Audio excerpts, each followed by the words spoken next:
қабули моҳи шарифи рамазон сар шуд. Кадом нафаре ки сафар карданем ба хонаи Аллоҳ, ин имиҷа дар рақамҳои телефони ширкати ҳаҷ центр мебирояд, занг мезанен, ҳамин акаҳод аст муроҷиат мекунем. خب از مسکو 30 روزش $1500 پروازها منتظم با راهبلد تاجیکی، راهبلدایی که زبان ازبکی را میدونن و با زبان روسی با میفهمونن. یعنی راهبلدهای با تجربه. 10 روز اول ماه میگه کدام نفره که 10 روز اول ماه در سفر میکنه $1300 و کدام نفره که 20 روز اول ماه در سفر کردنه $1400 و کدام نفره که 10 روز آخری ماه در سفر کردنی باشه $1600. 40 روزش $1800 و 30 روزش باشه $1700.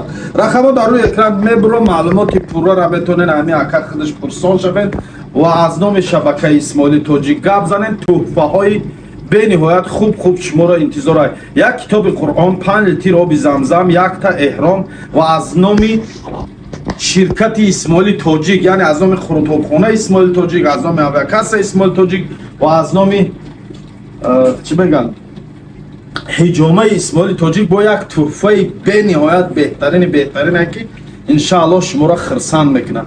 زنگ زنین. Ассаламу алейкум рахматуллах. Как мы знаем, одним из столпов ислама это является совершение паломничества в святые места – хадж. Наша компания Хадж Центр предлагает вам еженедельные вылеты по очень хорошей цене. С компанией Хадж Центр вы совершите за одну поездку несколько раз умру наилучшим образом. Также в стоимость поездки входит экскурсия святых мест, а более подробно вы можете узнать, посетив наш офис.